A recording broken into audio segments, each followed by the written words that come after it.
My name is Joseph Sherman, and I've lived in the Hollygrove section of New Orleans my family's been in this house for 62 years.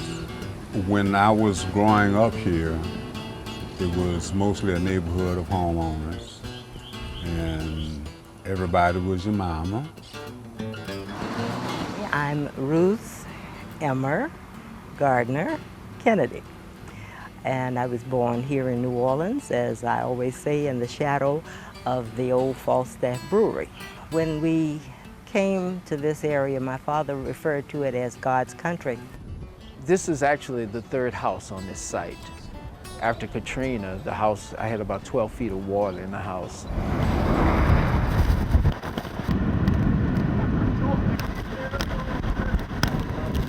When that happened, I said, this is it. I said, I can't take this anymore.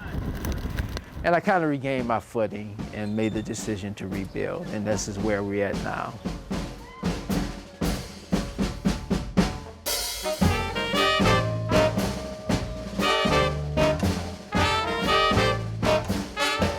The neighborhood, Hollygrove, was considered the forgotten neighborhood because unlike places like Gentilly or the Ninth Ward or Treme, Hollygrove was the silent worker.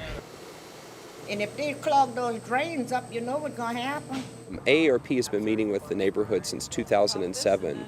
In 2009, the AARP Foundation funded the Hollygrove Livable Communities Project. People who care. I'm James Brown, AARP Community Ambassador and host of the NFL Today on CBS. It's 5 years after Katrina, and volunteers are still coming from all over the U.S. to lend a hand gutting houses, painting, doing the hard labor that puts people back on their feet. Joe Sherman kept this photo album to help remember his volunteers. After I had the house gutted, they came in and treated the house for mold and mildew. They did a lot of good work. When people saw me getting my house ready, they were encouraged to, well, I'm gonna try to get back home as soon as I can. So it's a great community. These scenes were repeated all over New Orleans. What's different than Hollygrove is an AARP project to turn this neighborhood into a place where people can age gracefully and securely. Ruth Kennedy did her part by starting a walking club. We had the divisions of committees at the AARP Community Projects Group. One is health, which I was a part of. I came up with the idea, how about a walking club? And so it kind of took off real well, and just enough for us to keep the health going. Walking had a beneficial side effect in making local drug dealers uncomfortable. The visibility of people using this park, other than just the kids and what have you, they felt would help to deter some of the crime and whatnot. These community leaders get it. Health can be connected with safety. Health is also connected to economic development, as I discovered on my visit to the Hollygrove Farm and Market. Here, experienced gardeners are mentoring newcomers to grow their own flowers, fruits, and vegetables. And on Saturday, folks come from all over New Orleans to fill bags and baskets with fresh produce. It's about the environment, too. It's nothing new. It's what sharecroppers used in the past. So they use composting, companion planting, beneficial bugs, beneficial animals. It's just a plethora of knowledge that you can obtain. But for a truly livable community where residents can age in place, more services need to be provided. And the AARP group is working to rebuild or replace a historic building in Hollygrove that once was a senior center and could be again. When my parents got old, I have two sisters. They were able to come over here every day and we were able to do our jobs and not be concerned about it. The care for them. Right. So it's a caregiving facility as well too then, huh? Right. Yeah. So it's really important that we get this element back on its feet in the community.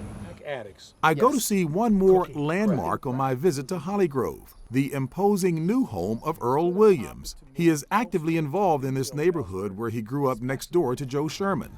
After his house was burned out, flooded, then burned again, he decided to build an energy-efficient and sustainable home that provides a model for others.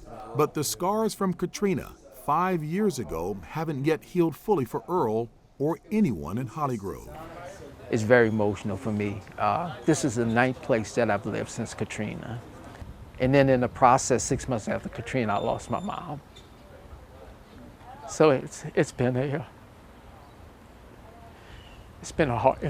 hard. It's really hard. The negativity of Katrina, I lost a house and I gained a bigger house, a better house. I lost a mom who I love dearly, still love dearly, but I gained a wife. So God transformed some really negative situations into something really, really good.